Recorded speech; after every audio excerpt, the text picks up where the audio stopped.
finally back with the second part of this little series I'm doing. I'm sorry this took so long to come out. I was reluctant to start work on it until I got the last few payday videos done, and then as soon as I finalised this script, I fell ill with COVID. So that was fun. But that's all out of the way now, so I was able to make progress on this whenever I wanted. Anyway, welcome back, or just welcome if you haven't seen the first part. As I mentioned in the last video, I'm going to be covering anything movie and DVD related this time. There aren't quite as many things in this category, and the only things my parents remembered were things I already had listed, so there's a good chance I've missed some stuff that used to bother me, but it's fine. I'm going to be keeping to the segment style like I did in the first part, since I like how organised it felt rather than just being all over the place, even if my segues weren't exactly smooth. Also, when it comes to talking about movie scenes or scores, I won't be able to show what I'm referring to since, you know, copyright is a thing. Also, some of the more graphic scenes still bother me, so I'd really rather not look them up and then have to edit them into the video. That being said though, let's actually start off by discussing those scenes. I'm sorry I won't be able to give proper visual examples of what I'm talking about for this. I'll try and get still images where I can, but for now, either just enjoy some gameplay footage or have this on in the background. Let's start off with the worst of the worst though, and talk about Who Framed Roger Rabbit. I'm pretty sure anyone who saw this movie as a kid knows exactly where I'm going with this. The ending scene with Judge Doom. My fucking god, those eyes were the worst. And then he gets flattened by a steamroller. Hi, hey, quick edit. I'm dumb. I was showing this to my friend just to give him an idea of what I'm doing, and he pointed out to me that Judge Doom gets flattened before you find out he's a toon, which makes a lot more sense than the other way around, because then that way it's actually horrifying and not just a strange scenario, I guess. But yeah, just wanted to point that out, that I was notified of the mistake, but it was a bit too late to like change it, so I'm just throwing this in here to like let you know that I realize. I'm gonna shut up now and let you get back to the video, so bye! But I cannot handle this kind of death now. I went through a time in my life where I enjoyed this movie as a whole and wasn't bothered by it at all, but yeah, nah, anything to do with being flattened or run over, I just can't, no matter if it's graphic or not. If the reactions are like Judge Doom's, then it's a hard pass for me. And that's not the only type of death I can't handle though. Gremlins 2 has a lot to answer for. This isn't even a movie I should have been allowed to watch as a kid. I don't know what my parents were thinking. We had both movies on VHS, yep, that's how old I am, and for some reason I watched them. I don't remember anything of the first movie besides being terrified of it, although according to my mom one of the gremlins gets blended, so that might be my reason for not liking it. But either way, I had a preference for the sequel. I'm not sure why though, since according to IMDb, that's the one where one of the gremlins gets shoved into a paper shredder. What's with these movies and such horrible deaths? I hated this, it made me feel sick. Now, to be honest, before I looked it up, I remembered it playing out as someone getting their hand shoved into a paper shredder by one of the gremlins in the first movie. Which, I'm not sure if that's worse or better. Either way, this is the only other type of death that I cannot stand. And it's unfortunately so much more common than the former. Hell, Captain America the First Avenger fucking scarred me just a couple years back because someone gets thrown into a plane propeller near the end. And it's not just because of this traumatizing me as a kid. Finally, one not death related, Harry Potter and the Philosopher's Stone. I'm sure some other people will relate to this one. The scene in the restricted section when Harry opens a book and a face screams at him fucking terrified me as a kid. And I know for a fact that I'm not the only one who used to hate it. However, that wasn't the only thing. The whole ending with Professor Quirrell having Voldemort on the back of his head, plus the face emerging through the smoke and going through Harry after Quirrell's dead. Okay, so maybe the not death related thing was a bit of a lie. Also scared me. Doesn't bother me anymore though, unless you count the book and the bonus features, but we'll get to that later. This one's probably pretty dumb. Anyone remember the Many Adventures of Winnie the Pooh? So, funny story, this was another one that I used to watch on VHS as a kid. I always liked it up until the very, very end. To put this into context, the movie starts with this shot of an actual plushie of Winnie the Pooh. Nothing wrong with this, everything's fine. The movie ends the same way, but there's a difference with the toy. Notice it? The eyes are fucking huge now. This always scared me so much. I don't know why this change happens, and even looking it up to fact check, Something about it just feels cursed. I don't like it. A few other things that freaked me out as a kid were the Carnotaurs and Dinosaur, a scene near the start of Haunted Mansion where a face came out of the house or something, the Pie Machine scene in Chicken Run, and there was something in Fern Gully that freaked me out, but I can't really remember what exactly it was. I want to say it was something similar to the Chicken Run scene mentioned, but with a wood chipper instead. I'm really not sure. That's all the movie scenes that I could remember though. There's definitely probably more that I've forgotten about, but for now, let's move on to something really, really dumb. Yep, you read that right. There were DVD menus that absolutely terrified me, and most of them have left a lasting impact on me. Starting off with the worst again, let's talk about Shrek. The special features menu in this would legitimately cause me to run out of a room screaming if anyone went onto this. There was just something about the way it was lit, the music, Lord Farquaad laughing, and then when you selected something, one of Gingy's legs would break off and cause him to react in some kind of pained way before staring at you with a sad face until whatever you selected loaded. It was rather messed up and has an on and off effect on me. Sometimes it still bothers me, sometimes it doesn't. I just remember as a kid, one time I hid behind the couch and cried, and the other time I just straight up ran out of the room it was being shown in. This one was my fault. The Emperor's New Groove. This never used to bother me when I was really, really young, but one day when I was around maybe 6, I put the DVD on and I had the thought about the main menu where, like, if Kuzco got too close to the screen it would turn out he was actually some kind of red demon monster. I know, it's really, really dumb, but it stayed with me the entire time ever since, so anytime I put the DVD on, I just scramble to hit play before he has time to show up on the screen.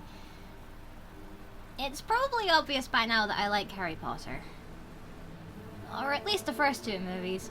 That's right, we're going back to Harry Potter and the Philosopher's Stone.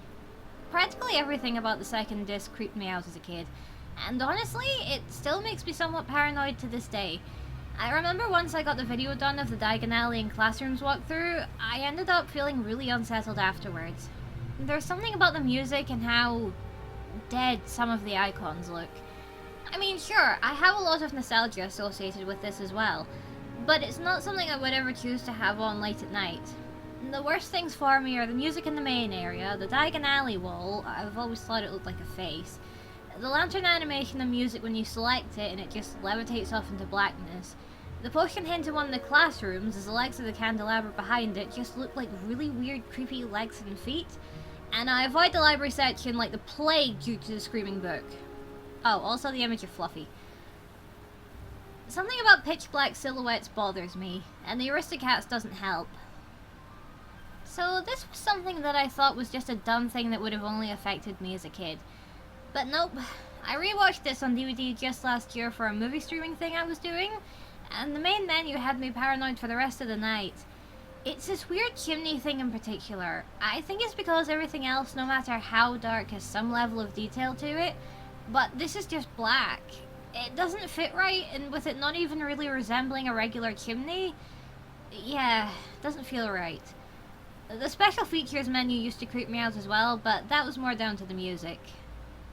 A couple other things of note were the Monsters Inc. menus on the first disc.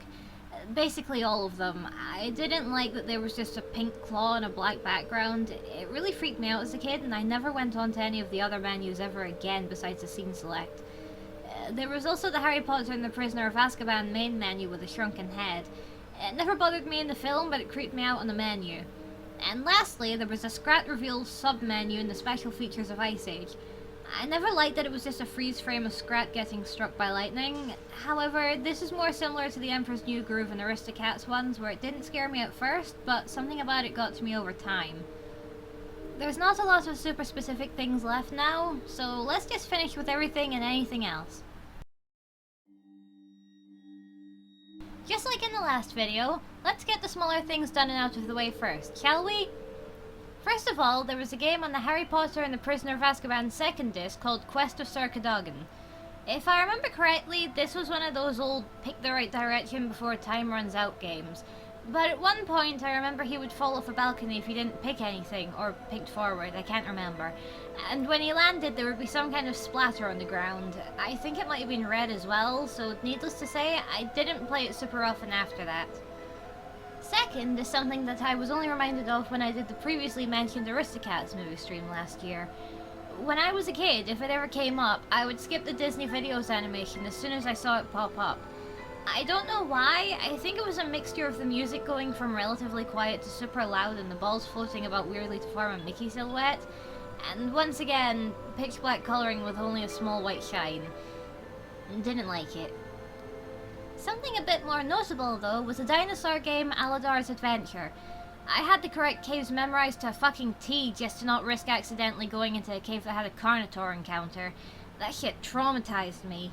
Also the dead end ones with the stalactites made me uneasy as well. Moving on to the more major things, Monsters Inc. is getting a second mention here. Okay, so maybe this is a little weird putting this here, as it wasn't anything in the actual movie that scared me. It was a specific part of one of the music tracks that I'm not looking up, because looking up anything to do about Monsters Inc. on YouTube is dangerous now, because it's that one thumbnail, it's fucking nightmare fuel, and fuck whoever it was that uploaded that. If you've seen it, then you know exactly what I'm referring to. Anyway, back to the point.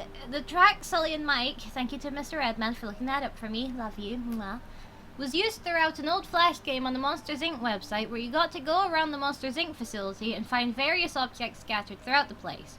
So why does this scare me if it was just used in a harmless Flash game? The first time I ever tried to play it, the computer monitor just went completely black, but it was still on, so all that was happening was that one bit of music playing on a loop. And this was back when I was around 3 or 4. I didn't understand electronics in the slightest, so this horrified me. I swear I even went out for a walk with my grandparents after it happened, but no one switched the computer off, so when we came back, all that we heard was that fucking music. I can't listen to it to this day without feeling like something bad's gonna happen, especially if it just pops into my head all of a sudden when I'm trying to sleep. Basically all of these last few entries still spook me, one of which being an old Dolby animation. I'm sure plenty of you remember the old Dolby intro with a helicopter in cinema or theatre, whatever it was. Like, sure, it may have been a great way to show off speaker and sound capabilities, but my god did I hate it. It was a mixture of quiet to loud, the dark city setting, and the camera zooming in quickly through the cinema doors with the sound getting louder to just show the Dolby logo in blackness with like helicopter lights at the top. Sure, looking back on it, it's kinda cool, but it's still really unsettling. It's just a bit where it zooms into the cinema more than anything these days though, specifically because of the audio. Maybe it's just because I'm autistic, but I really don't like when sound has that rise in volume. It gets under my skin. I'll be surprised if anyone remembers this, but going to cinema territory, the Carlton Star Ident. So, I think this was only used for about 4 years at my local-ish cinema, but it was one of the scariest things for me as a kid. I already didn't enjoy the cinema a huge amount when I was younger due to how loud it was, and this just made it 100 times worse. Things would have gotten somewhat quiet, and then just boom, star in your face. And of course there was both an opening and closing ident, so you had to experience it twice. It had such a hellish visual to it as well. Weirdly enough, there's a part of me that would kind of want to experience it in the cinema again as an adult just to see what it's like. But at the same time, I've chickened out from it on big screen beta before, so yeah, maybe not. Last but not least, something extremely similar to the Carlton Star Ident, the Facts Piracy clip. No, not that one. This one. To this day, I am terrified to leave the credits rolling on a DVD in case this hellspawn pops up. This was the only other thing on this list that would have me running out of a room or hiding my head under a pillow. It was always so loud compared to everything else, and this guy looks fucking demonic. I don't understand the obsession with branding as a way to advertise things in this time frame. Also, I don't know how true this is, since it was just in a YouTube comment, but apparently some stuff used in this was also used in the Carlton Star Ident, or it was filmed at the same time, or something. I don't know, take it with a grain of salt. I just thought it was interesting if it does actually happen to be true. Honestly, it wouldn't surprise me if it was. That's everything, though. I don't think I'm going to be able to sleep tonight after this, but I hope you all enjoyed. The final part will hopefully be out sooner than this part was, since I don't have any payday videos to get done, but I might get some drawing ideas that would work for a speed paint. Actually, I still need to get something done for a tutorial video. I'll come up with something eventually. Let me know if you're related to any of these things, or just any of your own personal stories of childhood trauma in the comments below. I'm always fascinated about these kinds of things. Until next time though, bye!